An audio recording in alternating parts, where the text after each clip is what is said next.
So to kick this off, and keeping in mind that some of our audience is not Canadian, so they may not know who you are, can you talk about the origin story of the Canadian Couch Potato blog? Yeah, sure. So I think we have to go back to about 2008. So just the months before the great financial crisis. At the time, I was working as a full-time magazine writer, editor. I didn't have any real connection to personal finance. Even as a writer, it was certainly not my specialty. But I was doing a fair bit of work for Money Sense magazine, which at the time I think was Canada's number one personal finance magazine. It's now just a website. But I was assigned to do a story or participate in a story that the magazine was doing. It was a lot of fun, actually. It was called the 7 Day Financial Makeover. And we got three couples and one single person, all of whom were self professed basket cases when it came to personal finances, or just, I shouldn't, that maybe is unfair. A lot of them had experienced some difficult things in their lives, and they were certainly having financial difficulties. So what we did was we put all of them up in a hotel in downtown Toronto for a week. And over the course of the next few days, they sat in front of a different financial expert every day. So we had somebody who worked with kind of getting people out of debt and savings and investing, et cetera. And I was just there as a reporter to follow one of the couples. And so I was there every day for 5 days listening to all of these workshops. And I like to joke, I think I got more out of that workshop than any of the participants, because one of the things that turned me on during that session was the guy who came in to talk about investing. And I should thank him for this. It's Norbert Schlenker, whose name lives on in Norbert's Gambit, the well-known technique that DIY investors use for converting currency. But in any case, he talked a lot about the importance of prudent investing, and specifically he went on about index investing as a strategy to follow.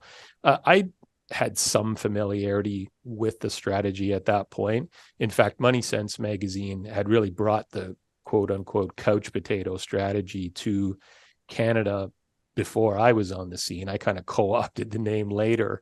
But anyway, I learned a lot about investing at that session. It really sort of turned me on to it. I started reading everything I could get my hands on about it. And I immediately, became a DIY investor myself, put all my portfolio in ETFs. 3 months later, we had the worst financial crisis in a century, cut the portfolio in half very quickly. But this was actually, I think, part of the what really happened here was, even though the portfolio got demolished in 2008 like everything else, I didn't abandon it because I had just done all of this research saying that this is going to happen in the markets. You probably wouldn't have done any better had you tried to use active management or tried to time. So I stuck with the strategy.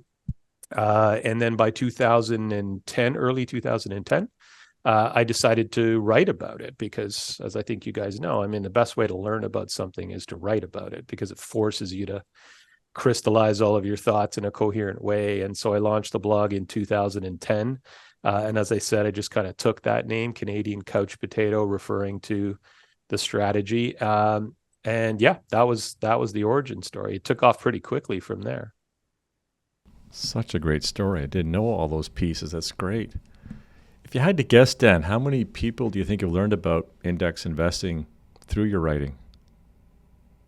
Yeah, I don't. I mean, it's got to be in the tens of thousands, and I'm just going by things like kind of book sales and web subscribers and things like that over the years.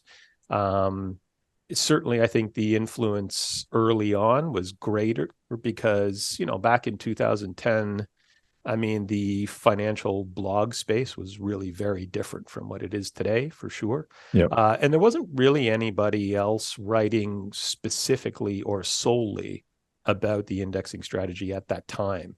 So it did build up a pretty big following in those early years, for sure. It's incredible. Hmm. Can you talk about how the availability of index funds in Canada has changed since you started writing about them? It's really changed dramatically. I mean, I would say let's start just by talking about ETFs. I mean, at the time in 2010, I mean, even Vanguard hadn't launched in Canada yet. Yeah. And you had a very limited number of ETFs that were available to investors. And if you wanted to build a portfolio of ETFs, you had no choice but to assemble that portfolio from multiple moving parts. And of course, that hasn't been the case for a number of years. So, those model portfolios that quickly caught on with investors became really important because somebody had to point you to the specific products in order to assemble a well-diversified portfolio and give you some sense of, what allocation you should put to each one. You don't have to do that anymore. I think the other thing that's evolved a lot is index mutual funds, right? Because again, at the time, there was a lot of them around. All the banks had them. I think they've mostly moved away from them as well. They've certainly changed their structure over the years. They've pretty much fallen out of the picture. Like nobody really uses index mutual funds anymore, with the possible exception of the TD E-Series version. But even they are not nearly as available as they used to be. So that has kind of become, it's just really disappeared from the discussion, and everybody's focused on ETFs now when it comes to product selection if you're an index investor. So you've been a big part of this index fund revolution for a number of years, as you've been describing, but we still have a long way to go, certainly compared to the Americans. What do you think? Do you have any sense of what and why Canadians might be slower to adopt an indexing strategy? Yeah, I've thought a lot about that. And I don't know that I have any data to back any of this up, but if I can just kind of share some sort of anecdotal information about it, my sense is a couple of things. One is just simply the technology and availability, in the sense that I think American investors have had the very good fortune to have been able to benefit from Vanguard for many years in ways that Canadians can't benefit from in the same way. If you're a US investor, you can open an account directly with Vanguard and invest through them without an intermediary. Of course, we have Vanguard products here, but you've still got to open a brokerage account. You've got to buy the ETFs yourself. It just takes a little bit more hands-on involvement. And I think experienced DIY investors will look at that and say, oh, come on, how hard is it to just open a brokerage and buy an ETF? And the answer is it's not that hard, but that is still a barrier for a lot of people.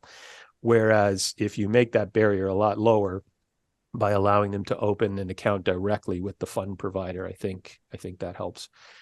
So part of it is just that. But I think another part of it is a bit more cultural. And I mean, as you guys know, I mean, Canadians have a bizarre loyalty to banks, and which I just don't think you see in the US or many other countries.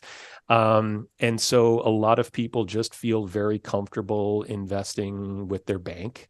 And as we all know, I mean, I don't want to rip on banks specifically, but they're not particularly well known for their low cost investment services and their comprehensive, client-based planning.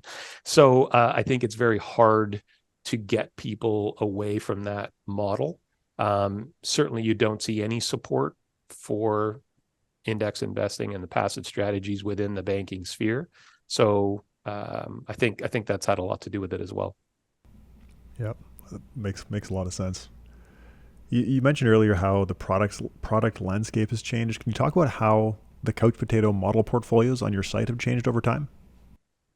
Yeah, for sure. I mean, as I was saying at the beginning, when, in 2010 or 2012, when you were trying to build a portfolio of ETFs, you really didn't have much choice other than to buy a specific product for each asset class.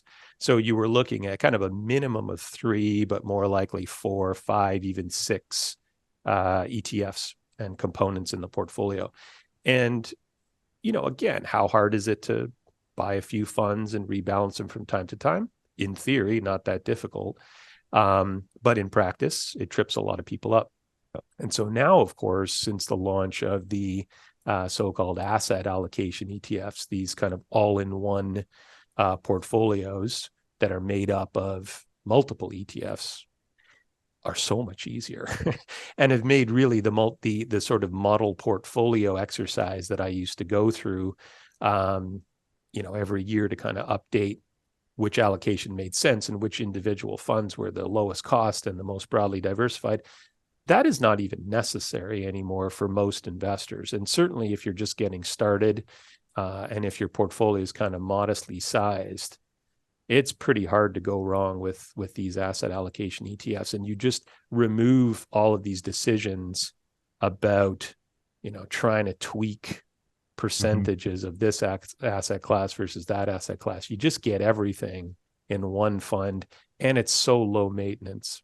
That's another problem I found with a lot of do-it-yourself investors. Kind of what tripped them up. They would start off fine, but the rebalancing the portfolio and maintaining it over time, especially if you have multiple accounts, was really what defeated them. Right.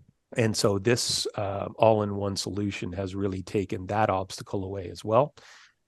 You could use them in all of your accounts if you wanted to.